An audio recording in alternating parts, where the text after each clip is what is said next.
Hey, Dana.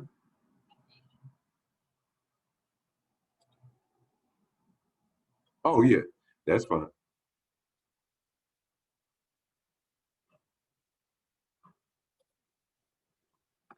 Oh, it didn't send it to you? Okay, let me send it to you real quick.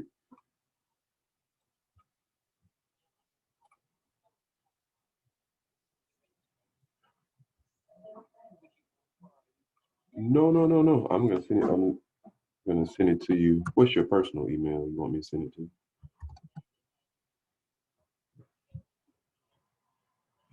Uh-huh. At AOL.com.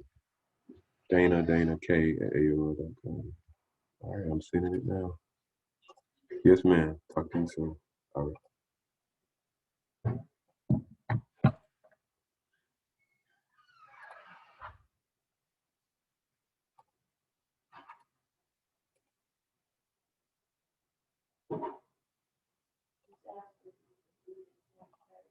Yeah.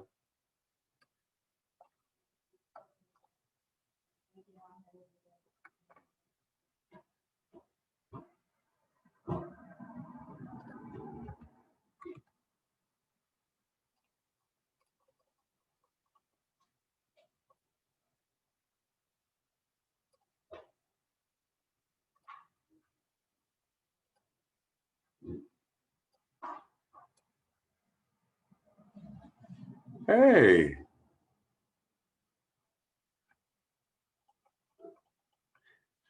Thank you.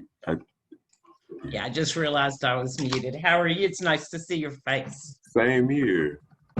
Have we met each other in person before? You look I'm not. familiar. Do I look familiar? Mhm. Perhaps. So, Evan, where do you live?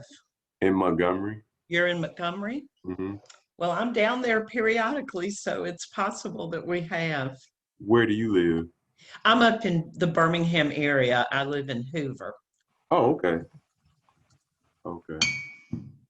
Well, yeah, I went to college up that way at Birmingham Southern.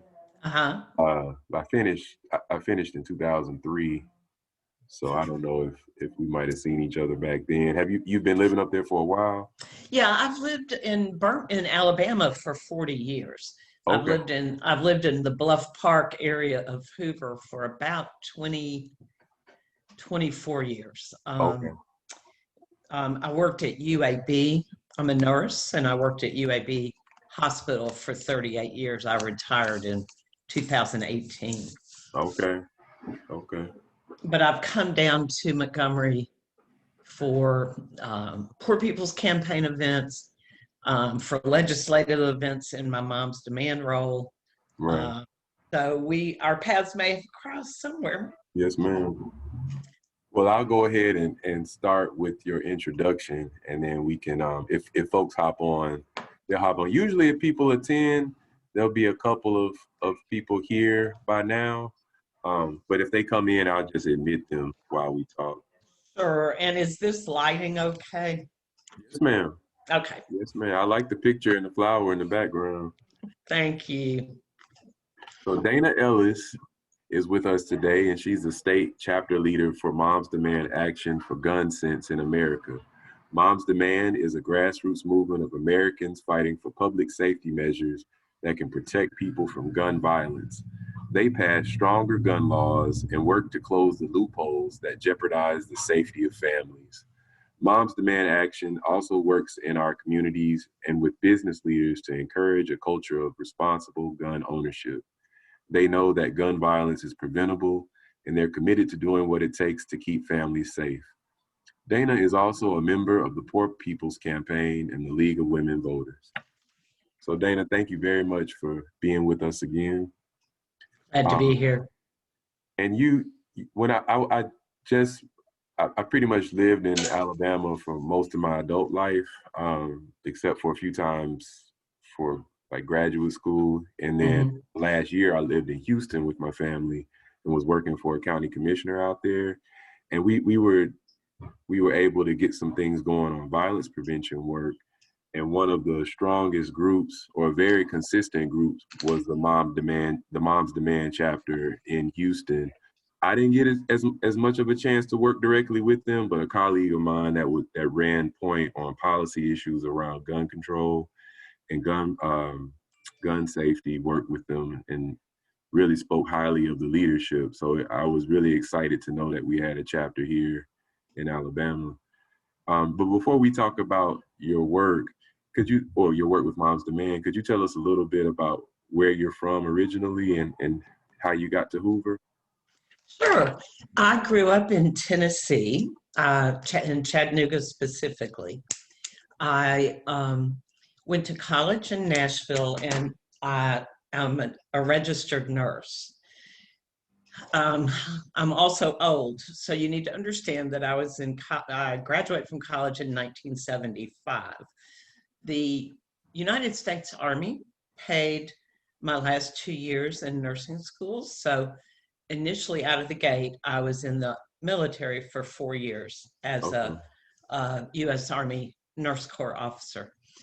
When I finished with that, I was living in the Maryland area and worked for a year at Johns Hopkins, and then was recruited by UAB to come down to open their very first bone marrow transplant unit. And I laugh all the time because I said, Wow. sure, I'll give y'all 2 years. And here it is 40 years later, and I'm still living in Alabama. Right. But I worked at UAB in a number of capacities for 38 years. My final position was as director of the Heart and Vascular Center at Wow. UAB. So were you involved at the initial stage with closely, walking patients through the bone marrow transplant process, or yes, with them in the yes. OR? Okay. Yes, Wow. yes. At Hopkins in particular, I was a bone marrow transplant coordinator. So I worked with the patients and their families to guide them through the whole process.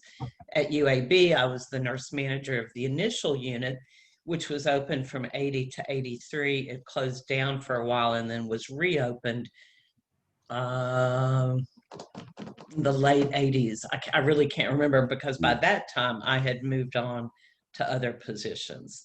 I was director of the transplant services, then I was director of medical nursing, then I was director of radiology, and then finally director of the Heart and Vascular Center. Wow. So I've had a wide experience. How much did you see the field change during your time, as far as on the transplant side, in terms of life expectancy and just? Tremendous change, tremendous change in the early days of bone marrow transplantation in particular. um, um, BMT was not always successful. It was kind of the last effort for people, but not everyone survived. And with the onset of new medications that helped prevent rejection, and in the case of bone marrow transplant, graft versus host disease, which is a topic for another call, you rapidly began to see much more success.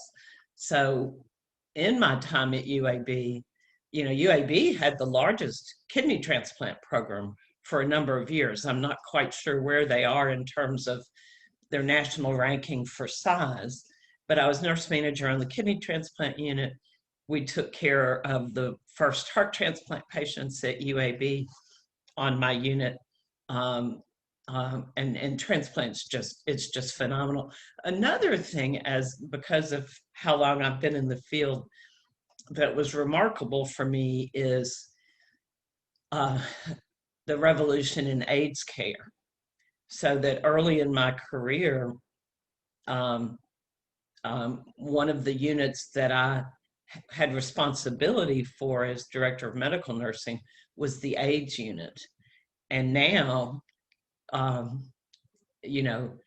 most patients with AIDS don't get admitted to the hospital because the medications are so successful. So that has probably been the sea change I've witnessed as a nurse. So Yeah, my dad is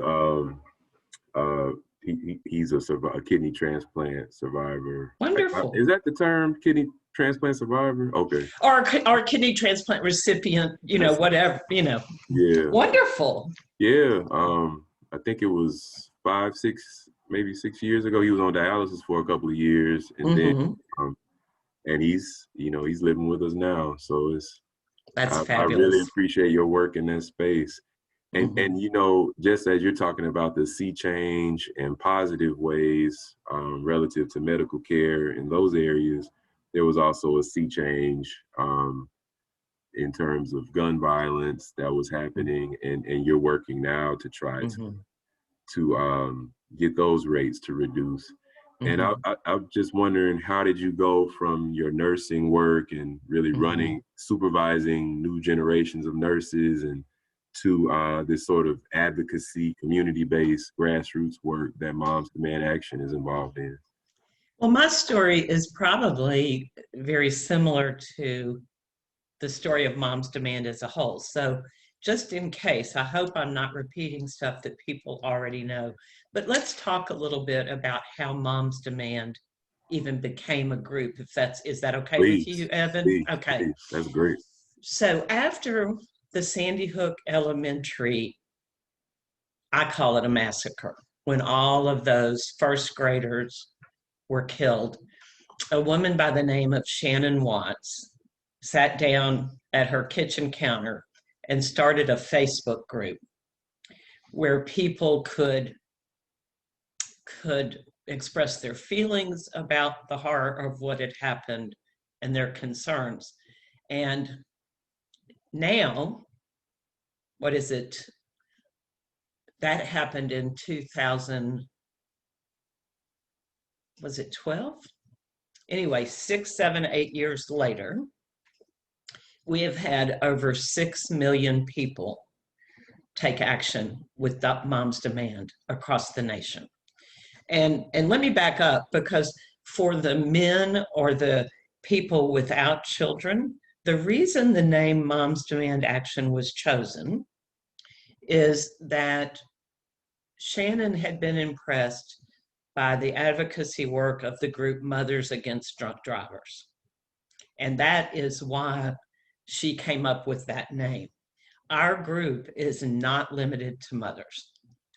It's what we like to say, if you've ever had a mother, Right. you're welcome to this group. So men, Oh, wow. women, aunts, uncles, grandparents, it doesn't matter. Moms them have demanded action That's of right. you, So, whoever you. so the group just exploded. The Alabama chapter has been in existence for roughly 5 or 6 years. But you asked how I personally got involved. So shortly after the group started, I saw their presence on Facebook and I signed up just as an individual. So I began to get communication from Mom's Demand. And then only a little bit after I signed up on the national level did I become aware that there was activity in Alabama. We now in Alabama, we have roughly 5,000 people in our database. And those are people that have expressed interest about Mom's Demand at some point. I am not telling you we have 5,000 activists, correct? But on Sure. our mailing list, we have 5,000 Great. people. So, Yeah, it's phenomenal. We have yeah. local groups in Huntsville, Birmingham, Tuscaloosa, Montgomery, Auburn, Mobile, and Baldwin County. So the way our structure is that you have local groups and then you have the chapter structure. So I'm the chapter leader right now and have been since 2018. And I have individuals who volunteer their time on the state level, performing different functions. And then we have volunteers in each of the local groups. Our purpose is to educate people about gun violence and about appropriate ways to to decrease the level of gun violence that we experience in this country and to advocate for reasonable legislation. So if I had to sum up Mom's work in one sentence, it's education and advocacy, if that makes sense. It does. A lot of people, you know, what often draws people in to an organization like Moms is when you have a mass shooting of, you know, just a horrible event. What a lot of people aren't aware of is mass shootings represent less than 1% of the gun deaths in this country. Right. And in Alabama, 54% of our gun deaths are death by suicide by firearm. So the majority of the deaths in this state, I have a PDF I can share, or I can post a link in the chat room. But Everytown for Gun Safety, which is our umbrella organization, is phenomenal in the type of research they do. So they can arm all of us with facts. And they've created a PDF for each state. So I'm going to pull that up for me for just a minute so that I don't misspeak. But Alabama, pardon me, you'll see another fact of my age that I'm old and need my reading glasses. So Alabama has the third highest rate of gun deaths in the United States. So when you look at gun deaths per population, we are the third highest. We are the fourth highest for gun homicide, and the 11th highest for suicide. Wow. That's when we're compared to other states in the nation. So our work needs to encompass all of that. I feel like I've talked a long time. Do you have another question, or should I just go on about how we do our work? Well, before you say so for you, when you were responding to the Facebook group, because I know there were, you know, several organizations and they work so effectively that it seems like they've been here for much longer. So Moms Demand, Everytown, the Gifford Center. Right. And Everytown, did it precede 2010, 2008? Yes. Okay. Yes, I'm not quite sure when Everytown was formed, but about 2 years after Shannon began her work, Everytown and Moms came together, so that in Moms Demand Action, we are all volunteers, but Right. we are supported by Everytown for Gun Safety. I like to say that we're the front face, we're the grassroots face for Everytown. I'm not sure if Everytown would agree with my characterization, right, but we are all volunteers. What that's an intentional organizational structure that you actually don't want individual 501c3 chapters with their own staff and EDs. Correct. You want it to be correct. Okay. And the support that Everytown provides us is, I have an organizing manager who is on staff at Everytown, who guides us in our work in Alabama. Okay. We also have access to the Everytown research people. We have access to their state legislative department. We have a lot of support from paid staff members of Everytown, but every single member of Moms is a volunteer. Wow. So you asked me what drew me to it, and what I used to say for many years, and I still think is true, is that my work as a registered nurse and what I saw in my career of the effects of gun violence is what drew me to this work. Sure, I was horrified by mass shootings and as well, and I remain horrified by mass shootings. But it was also people that I saw who, as individuals, who had been horribly impacted by gun violence. It was only after I had been a member of Moms for years that I realized that I individually am a survivor of gun violence. Right. When I was 8 years old, a 14-year-old neighbor got angry at my brother and I and came out on his front porch with a shotgun and fired. Now, we were far enough away that all I got was pellets in my neck, my hand, and my thigh. And actually, I was far enough away that it really didn't hurt.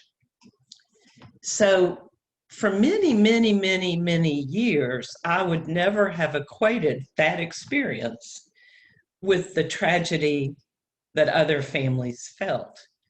But one day I was sitting in a mom's meeting and I realized, darn, all I had to be was 10 yards closer, or, just a little bit closer to that young man. Wow. And the outcome would have been vastly different. So one of the things we talk about is responsible gun owners store their weapons appropriately, right, so that a 14-year-old would not have been able to access that gun and act out his anger at us. Had his parents stored their firearms appropriately, that never would have happened. Now, I've also been impacted as a survivor. I have a cousin who was in the Aurora movie theater the night that happened. Really? Yes. She was not injured. She did lose her best friend that night. And I had another cousin who was murdered during a carjacking episode in California, and another cousin who took his own life by firearm. Now, before you say, oh my God, poor Dana, that's really the American story. And let me tell you why I say that. We define a survivor as someone who has been shot, as someone who has lost a family member to gun violence, as someone who has witnessed gun violence, or as someone who's ever been held at gunpoint, okay? Using those 4 definitions of a survivor, 54% of Americans are survivors. I mean, just think about that broad definition. We're all impacted by gun violence. It's a centerpiece of our culture in many ways. Going back to, people have written about how the imagery of the cowboy and those old soldiers from the founding of the country through the Civil War, and just guns have always this sense of masculinity and dominance or adventure. And then that was one thing when they could hold at the most 6 rounds. But then when technology changed and you have military weaponry in the street, so it's this that whole thing. And it's interesting that you do this work in Alabama, a place where gun shows are pretty, frequent. There's not as little regulation, if any. Very easy to obtain firearms and high-powered firearms here. I guess before we get into the meat and potatoes of the work that you're doing within that culture, I just wondered if you could walk us through what a typical week is like for you. For me? Okay. Now, it's helpful that I am now retired, because this work, being chapter leader takes about 10 to 15 hours of my week. And so a typical week for me is interacting with my leads throughout the state, see what they need, see what they are planning in their local areas. Of course, the pandemic has markedly affected that. And I'll tell you a little bit about how we've had to adjust. Um, Communication with my organizing manager for us to plan, and working with partner groups. What we recognize in Moms Demand is we are late to the scene. There have been community groups fighting this battle for multiple years. And we attempt to partner with and support their efforts as much as we can. So I can give an example from the Birmingham area because that's where I live. The Faith in Action Alabama Birmingham Peacemakers are a group that for years now, about 3 years, maybe going on 4, have taken intentional night walks in areas that are impacted by gun violence, and they've listened and they've learned and they've tried to support as much as they can. So the Peacemakers developed several strategies. They formed rapid response teams that could respond to families who asked for help following an incident of gun violence. They formed grief support groups because one of the things they learned is grief counseling is available in the Birmingham metropolitan area, but not in the neighborhoods that are most impacted. So they began some grief recovery support groups. They've also written a proposal to fund street outreach workers who are people who are credible. They're on the street attempting to prevent gun violence. Now that portion of the work has not yet been fully funded. But what's their name? It's Faith in Action Alabama. Is that the same Faith in Action that Daniel Schwartz works with? Correct. And okay. The Birmingham, Faith in Action is organized in hubs. Right. And the Birmingham hub decided several years ago that gun violence was a priority of theirs. And so the Birmingham Peacemakers are a subset of the Faith in Action Alabama group. One of the things they do, and for anybody listening to this who's in Birmingham, on December 12th will be the third year that they've done a Lament and Hope event. It will be different this year. Normally, a banner is created for every victim, every homicide victim in Birmingham, and we march through the streets. Families carry the banner, or when a family can't, then volunteers carry that banner, and we have a Lament and Hope service. This year, because of the pandemic, we'll be doing a caravan. I say we because I'm also a member of Faith in Action. So understand, this is Faith in Action Peacemakers activity. Moms support it. We have volunteers who come and march. We carry the banners. We do whatever the Peacemakers want us to do.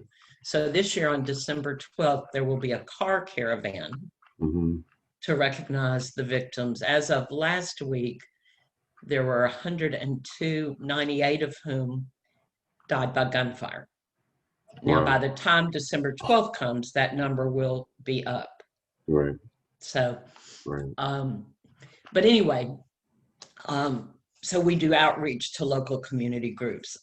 I'm not sure if that, when you describe a typical week, I'm not sure there is a typical week for me. Right. Sometimes I'm responding to media requests for interviews. I'm reaching out to lawmakers. So it depends. Pre-pandemic, a lot of our work was at different events hosted by other people. We would have a table that had all the information on the table for people to learn more about gun violence. What we are doing post-pandemic is we are organizing once or twice a month. We have statewide Zoom calls for anybody that wants to come, where we talk on different topics. Mm-hmm. The most recent one we had was an event called Talking Turkey, Forking Over the Facts, which is designed in the pre-pandemic world when we all used to go to big Thanksgiving gatherings, and we might be with our crazy Uncle Charlie, who wanted to spew a lot of myths about gun violence. And this armed our what a choice of words. This gave our volunteers who attended how you counter those myths. We will be having a community conversation on city budgeting. You know, there's been a lot of discussion about how we fund our police departments versus how we fund social service agencies that can also play a huge role in public safety. And so I can't share with you yet because we're still working up the final details, but we'll be doing that conversation soon. And the advantage of that, you know, the pandemic has caused so many problems, but one silver lining in it is, you know, I described our 8 local groups. By being able to utilize Zoom, people in our database who don't live near a local group are signing on to these calls and they're being educated. So right. It's brought the world, it's made the world much more accessible in some ways, even though it feels like it's often the opposite in other ways. Absolutely. But so in Alabama, if you'd like, I can talk about the landscape we face here. I was definitely going to ask you, you know, when you're talking about that turkey talk and the because your work, there are aspects of it that I just noticed from the experience in Houston that there was like an automatic machine that was ready to go to be oppositional to anything that suggested gun control. Right. And so for violence prevention advocates, people that were talking about credible messenger, direct services outreach, or trauma-informed care or trauma centers or things like that, they would need to be proactive to distinguish. We're talking about violence prevention or gun safety and not necessarily gun control. Correct. And there was this need to make that distinction. So I was just wondering, one, how you know, what is it that you've learned about messaging here in Alabama?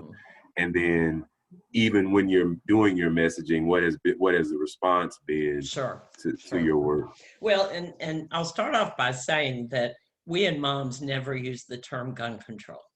That is not, those are not words you'll hear come out of our mouths. We support the Second Amendment. We have many gun owners who are part of our group. We use the term gun violence prevention. So, and as you did in your remarks. So the landscape here in Alabama. Alabama has some of the most lax laws in the country.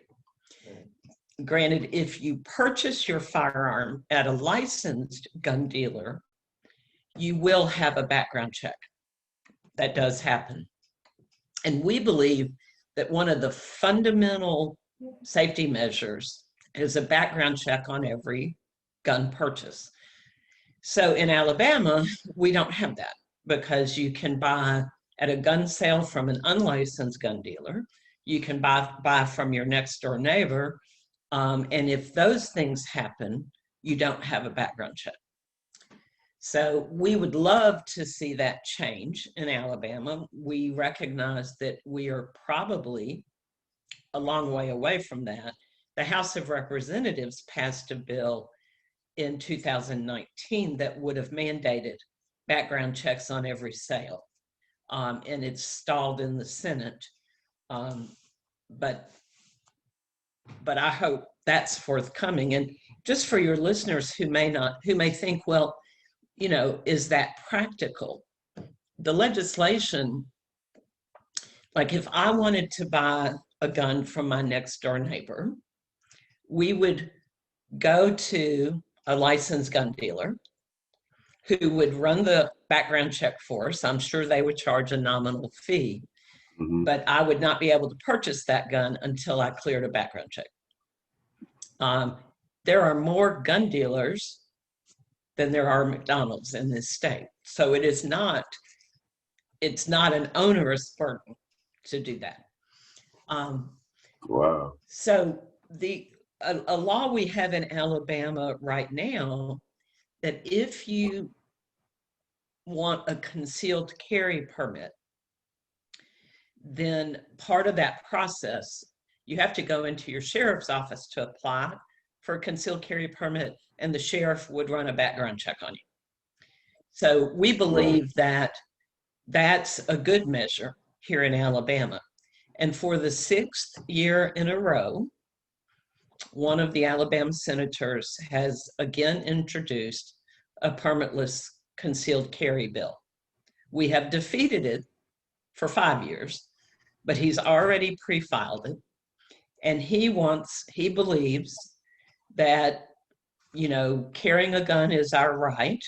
And so you shouldn't have to pay for a permit to exercise a constitutional right, okay? We believe that that will make us all less safe. Now, you and I know there are people right now who have a gun in their pocket that don't have a permit. We know that. We're not stupid. But because of the current law, there are actions law enforcement can take when somebody has that. This law would do away with that protection. I was once asked by a legislator, Dana, why do you care about that? Alabama's an open carry state. Why do you care who can have a weapon, a concealed weapon? And I said, well, if I walk into a restaurant and there's somebody with a gun on their hip, I get to make the decision whether I stay in that environment or not. If this law passes, none of us have any clue who's got a gun in their pocket and whether they are people who are responsible enough that they should have that. So that's one bill we will fight. Again, for the 6th year in a row, we hope to defeat it again. The legislator introduced it so early that it's SB 1. So it's the first pre-filed Senate bill. So, and when we go and we testify before the Senate Judiciary Committee, it is absolutely true. There's many people in that room who support the bill. So pre-pandemic, before the legislature closed down, myself and about, I don't know, probably 12 of us were there to speak against the bill, and an equal number, maybe a slightly larger number, were there to speak for it. The other bill we are likely to fight this year, unfortunately, at the election, some local county amendments called for stand your ground in churches were successful. I saw it. Yeah, it's really unfortunate. Alabama currently has one of the most expansive stand your ground laws in the nation. Our current law is not a great law. And as you're probably aware, stand your ground laws are disproportionately applied in the case where a white person shoots a black person. Trayvon Martin being the most example, but probably 30 deaths a month, roughly, where the perpetrator uses stand your ground as their defense. Even Attorney General Marshall issued a statement that the stand your ground in churches bill was unneeded. It's just not needed. So I'm not quite sure the motivation for introducing bills like this. It feels like throwing red meat to a base because they're not needed. But we anticipate, although this has not happened yet, that because of the success on the ballot for the county initiatives, that it will be introduced. That the legislator responsible for that has introduced it 2 years already, and it's never made it anywhere. So we anticipate it'll be introduced again. Our environment right now in Alabama, unfortunately, is spending time trying to defeat bad bills. What we would love to do is spend time supporting bills with gun violence prevention in mind. And it seemed like that would be, I mean, the VOCA makes a lot of money available. Correct.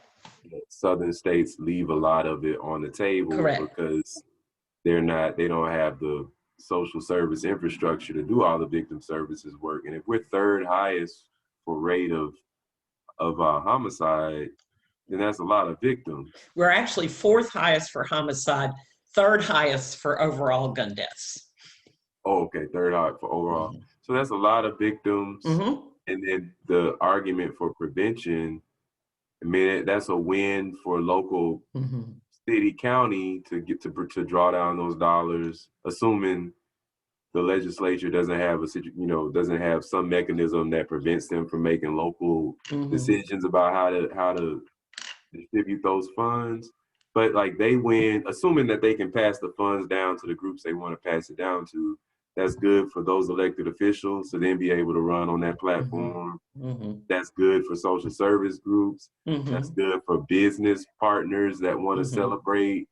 Here's a decline in our murder rate. So it seemed like that would be a win-win sort of thing. And it hadn't really gotten there yet, is what you're saying, as far as people understanding that. Correct. One of the measures that we would like to see succeed in Alabama, and this has been introduced 2 years in a row and not made it out of committee yet, but something that is, we call it an extreme risk protection order. A lot of people call them red flag laws. So, for example, after the horrible shooting at Marjorie Stoneman Douglas High School, there was a lot of news coverage about the fact that the young man had been reported on multiple occasions. Right. His own mother Right. had contacted law enforcement. Well, their hands were tied. There was nothing they could do. After that shooting, Florida did pass a red flag law. So the way these things work is if a family member, in some states, a counselor or law enforcement become concerned that an individual is a risk to themselves or others, they can petition before a judge. There is due process in this. And if the judge agrees that this person represents a risk to themselves or others, they can remove their guns for up to 1 year. Mm-hmm. So we'd like to see something like that passed in Alabama. 54% of our gun deaths are suicides. What a wonderful tool. As a nurse, I was not frequently, but I had the occasion to be with families after a person had a successful suicide, who told me, we knew he was in trouble. We knew things were not going well, but we didn't know what we could do. So this would give a tool to families if they had a concern. So that's something we'd like to see happen here in Alabama. I think it could have an impact on our suicide rate if families were given that tool. We'd love to see what laws that some other states have. Most of them are called child access protection laws or safe storage laws that mandate how gun owners should store their guns. Right. We never call an injury of a child an accidental shooting. We call it an intentional shooting. We believe that the people whose guns were used in that by that child failed to store them properly. You know, kids are curious. Yep. They find a gun, they're going to play with it. Had the owner of that gun been responsible, then they couldn't have accessed it. In some of the mass shootings, perpetrated by teenagers. Had their parents secured the guns correctly, they wouldn't have had access. So that's another law we'd like to see taken seriously at some point in this state. I think we're a few years away from that. I won't lie, but we'll keep working.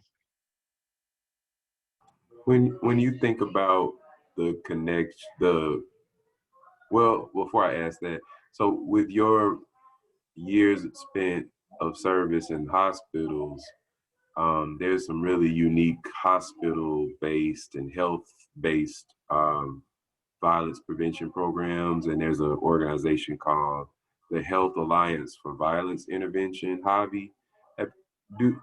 With UAB being such a regional powerhouse and having a lot of influence in the medical field, and then Birmingham and Alabama having these nationally comparatively higher rates of gun violence, it seems like that would be a great partnership with violence prevention groups similar to the programs HAVI has helped build in other parts of the country.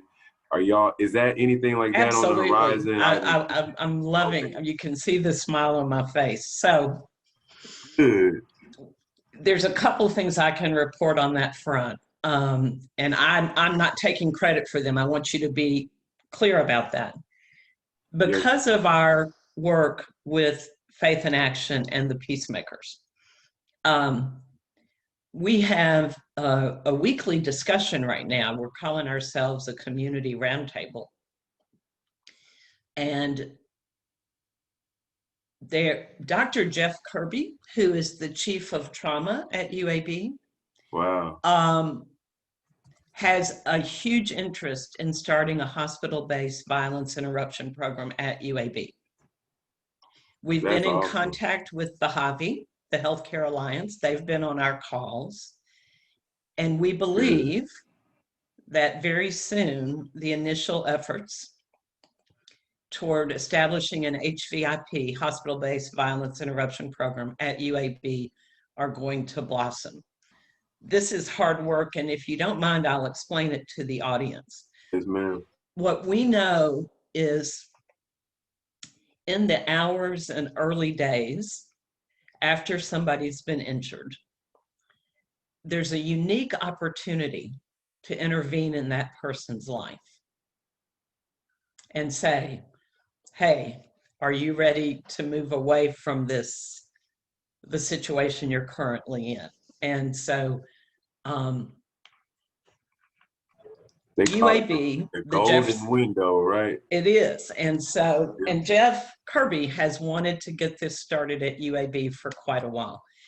Joining us at our community roundtable is the Jefferson County Department of Health, which in their community needs assessment last year, and this was of course pre-pandemic, but Jefferson County residents identified gun violence as the #1 public health issue in Jefferson County.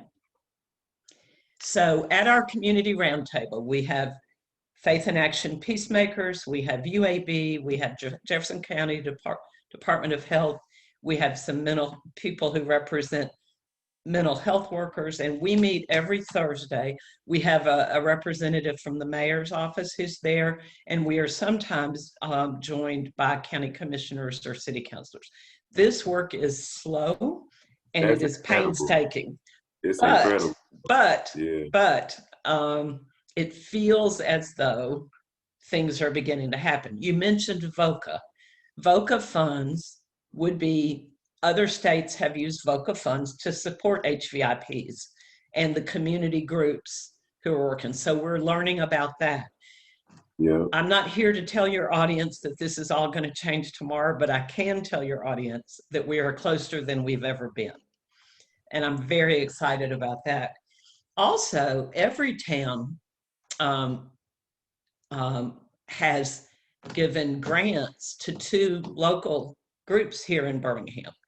The Faith in Action Peacemakers and an organization called Growing Kings, which mentors young men.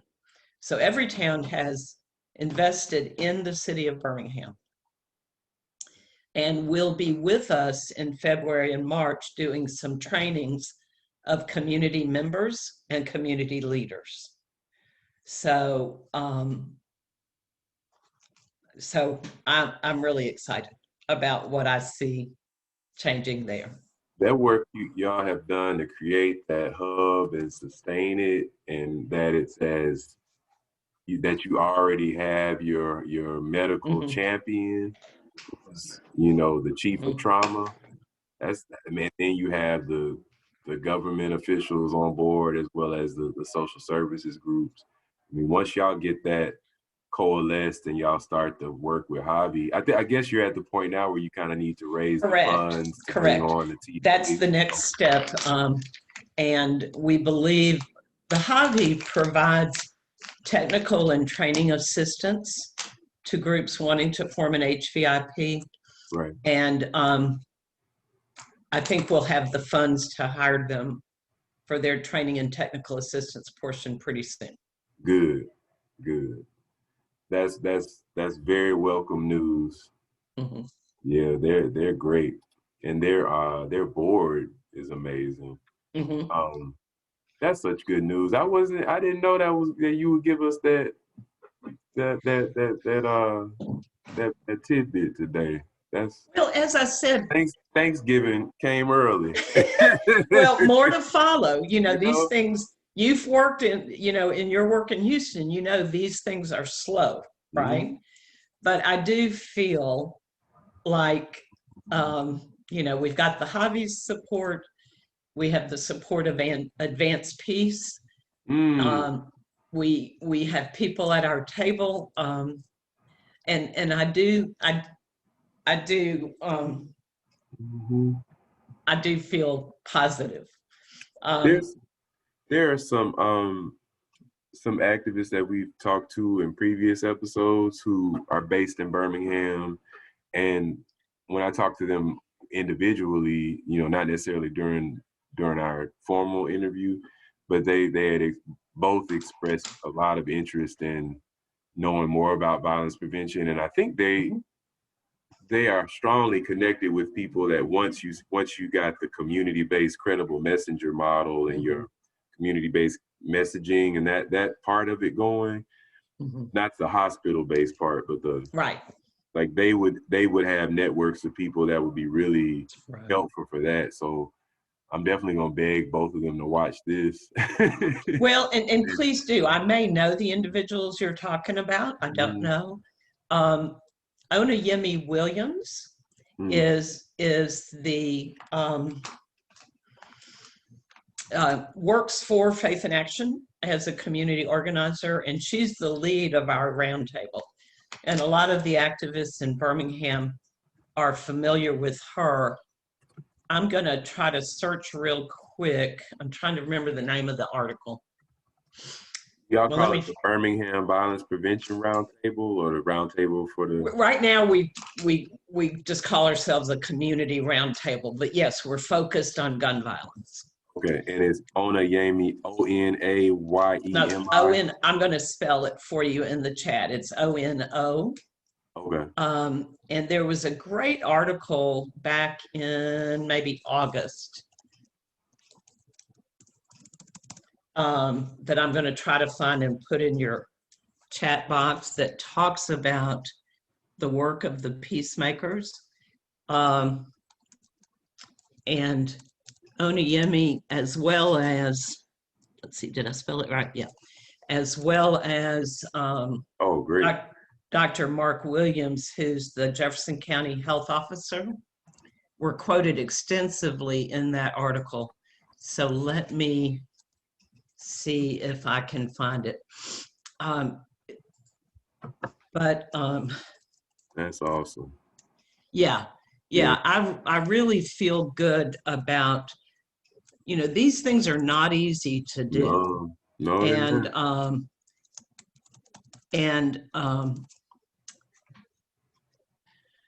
well, there was a I don't know if you follow hip hop culture, but there's a thing that started because of the pandemic where really, really prominent hip hop producers who've like been responsible for for the last 30 years at least, have pretty much every year, every other year, they've had songs in the top 10. So they're kind of at the top of the heap for music producers. And Mm-hmm. they joined forces to create this platform that existed on social media because people couldn't go to clubs and concerts, Mm-hmm. and to kind of encourage people to embrace social distancing by giving some people live content that they could view in a collective way at home. And then over the past 6 months, that's just blossomed into this kind of phenomenon where a lot of people are excited about it every time they announce. And so it's called Verses, and they'll take two artists Mm-hmm. and have them play their music, that excerpts of 20 songs. So they both get 20 songs. Oh, And neat. it's kind of like a competition. So there are these two rappers who have had this long-standing issue, both from Atlanta. One was actually originally born in Birmingham, in Bessemer, and he was raised in Atlanta. And their conflict with each other over the years has led to violence and has played out in the streets of Atlanta and other parts of Oh. the country. And so they did an episode this week on Tuesday, Monday or Tuesday, and essentially reconciled live in front of everyone. And it Mm-hmm. was this really powerful thing. And that's one of the things about the work that y'all are creating the foundation for and the platform for, is it having people that are able to heal internally from violence and Mm-hmm. kind of recognize that that externalizing their trauma doesn't help them, and that Mm-hmm. there's both an internal process and then a process of peacemaking and kind of making Mm-hmm. amends, Mm-hmm. and then beyond that, helping other people in their Mm-hmm. communities. And that's not something like you know, it's such a magical, beautiful thing to find people who are willing to walk that road. And Mm-hmm. it's not a road that just has one direction, because Right. people can start there and then relapse. And it, Mm-hmm. I just admire the nurses and the organizers and you know, everybody that really commits to that work, the ministers. And I wanted to ask you, when you think about your work, who are some of the people who have inspired you, who Mm-hmm. you know now or in the past, who mentored you, who supported you, particularly in the space of gun violence prevention? Right. Um, my interaction, Oniyemi Williams, and I did put a link to the article that I hope you will read. It was in the Trace a few months ago. Um, is probably the person most directly impacting me right now in terms of understanding. She has been walking with the peace before they had to stop their night walks because of the pandemic. She walked every time the peacemakers walked and listened to folks. So I I listen to her. She's my guide star. Now, another person that I had the privilege of meeting, let's see, 3 years ago now, maybe four. One of the things that Moms Demand Action has is an annual meeting. This year, of course, it was virtual, but I was at the annual meeting in 2017, so 3 years ago. Is that, I'm not sure if that's right or not. It might have been 16. And I happened to be standing somewhere just drinking a cup of coffee, and this woman came up and started talking to me. She was on the Everytown staff at that time, but her name is Lucy McBath, who now is a congresswoman from Georgia. And I don't know if you know Lucy's story. She lost her son, Jordan. There was it made the news several years ago when some young men were in their car in a parking lot at a convenience station. Their music was on loud. This was in Right. Florida. And somebody pulled in who objected. Oh, Yeah, this man. yeah. Okay. And Jordan died because that man Right. couldn't control his anger. Lucy Right. is now a member of Congress representing the district that used to be Newt Gingrich's. So if you Oh, so her son happened to be in Florida, but she lives in Correct. Georgia. Wow. And Okay. she is a sitting congresswoman. She just got reelected. And Wow. I follow her a lot. We believe in Mm-hmm. Mom's Demand that the voices of the survivors should guide everything we do Mm-hmm. because they're the folks who have been most impacted. Um, Congresswoman Lucy McBath. mhm. Okay. If you've not followed her, she's phenomenal. And then to just on a personal level, not specific to gun violence, but in my work with the Poor People's Campaign, I've had the honor and privilege of being around Reverend Dr. William Barber on multiple occasions. And Mm-hmm. his brilliance in terms of organizing has informed a lot of what I do. Mm-hmm. So I guess those are, and then there's just the ethics and ethos of those of us in healthcare. We want the Right. suffering to end. We Right. want to do whatever it takes. That's who we are and what we're about. So.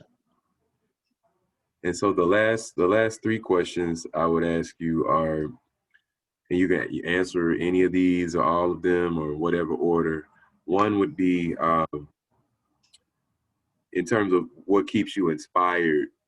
You're doing hard work in a hard state, and you've already had a career of being with people when they're facing their pain and mortality, and some make it out of that and some don't, and I know that's its own level of and you're still digging in to give here when you could be resting. And so what is it that keeps you motivated when you feel low? That's one question. Another question is how can people stay in touch with you and stay updated on your work? And then what kind of support do y'all need? What kind of support would y'all appreciate having? Okay. When I feel very low, I give myself the space to feel low for a little bit because that allows me to acknowledge what I'm feeling. And after I do that for a while, it frees up the energy to get up and fight some more. See, I firmly believe that in Alabama, this state is made up of many wonderful people. Right. And they need, I'm not gonna, I hope anyway, I'm 67, so ask me again in a few years. But I don't intend to stop fighting for people who are experiencing untold tragedy. Even with my gun violence experience, being shot at the age of 8, blah, blah, blah, I still haven't suffered some of the pain that other individuals have. And so working from that space, I just don't know how I would ever stop trying to help in whatever way I can. How can people stay in touch with us? Those who still use Facebook, and I know a lot of people don't anymore, we do have a public-facing page, Moms Demand Action -AL. And so that's the Alabama public-facing page. So we try to post articles there that are relevant for people's education. I'm going to put my, I'll put it in. If people want to reach out to me as the chapter leader, I'm putting my email address in, and I'm sorry, apparently I can't do two things at one time. But anyone who's interested in learning more about us or working with us can email me at this address. Let's see, did I type it right? Yes. And we can begin a discussion. I would love to those who represent community groups on the front lines. Let's see how we can work together. If someone's interested in joining our effort, we can do that. One of the things I love about Moms Demand is that anyone who joins this effort and wants to take a lead role, and lead roles are, that's a term that scares people sometimes, but there's many ways that you can become active in our group. We have tons of free education that and a wonderful platform called Gun Sense University online that anyone who's in a lead position has access to. I mentioned our annual meeting. Anyone who is in a lead position is eligible to go to our annual meeting, and free of charge if need be. You know, when we were in Atlanta, which was our last, no, DC, our last in-person meeting was in August of 2019 in DC, and we had over 2,000 people in attendance. Wow. I don't know what portion of those folks needed scholarships to get there. It doesn't matter. Right. If you want to work in this effort, we're very serious that money shouldn't be an effort. So you asked how people can support. We do have fundraising. I'm not going to post the link right this minute because our year's getting ready to roll in January. Mm-hmm. But we do, and so I'll have new links in January. Mm-hmm. But any money used on these, any money donated to these two links, half of it stays in Alabama and half goes to the national group. Mm-hmm. But even more important than money, and money's always helpful, don't get me wrong, but even more important than money is join us. Text the word join to 64433. When people do that and input their email address, they will be on our mailing list. And we don't inundate people with a lot of mail. We don't. But that way they can stay informed. The next, Doing it now. Yeah. Yeah. The next big campaign or event that we'll be working on, February 1st through 7th, is National Gun Violence Survivors Week. The reason it's at that time is because the United States has such a high rate of gun deaths that usually by the end of January, we have had more deaths in our country than most other countries have in a year. 100 people each day die from gun violence in this country. And many, many more are injured, right? So for everyone who dies from gun violence, there's 2 to 3 others injured. Right. So National Gun Violence Survivors Week is to draw attention to that in 1 month in this country, we have the number of deaths that most other countries experience in a year. Mm-hmm. So people who are interested should look out for that. Again, pre-pandemic, we would have in-person events where we would elevate the voice of survivors. But this year it'll be a social media kind of event. So, I'm sorry. No, that's all. I was going to say, it almost feels like the numbness we have to the way that we're so accustomed to this daily gun violence, let alone the cycle we go through with mass shootings where it's outrage and thoughts and prayers, and then it's the news cycle for that week, and then, you know, something else happens, and we kind of let go of the emotional interest unless we've been directly impacted by it. I feel like the way we've adapted to both the constant daily gun violence, then those spike, you know, unique sort of mass events has played out in the way we've related to the COVID impact. Mm-hmm. Right. Because if we can be numb to those things Right. that are totally shocking to people living in other areas, like even 10% of our Mm-hmm. daily count would be shocking to them.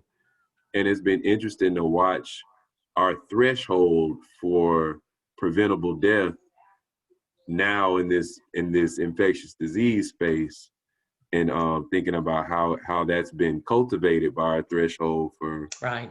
you know, so the work you're doing to continue to prick our conscience and call our, call us to account for Mm-hmm. our role in not being either being engaged to create another Mm-hmm. culture, or at least admitting that we prefer the culture we're currently in. I Mm-hmm. really appreciate your work. I appreciate your network.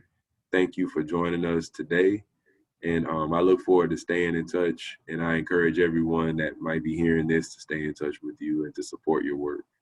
Thank you so much, Evan. Thank you, Dana.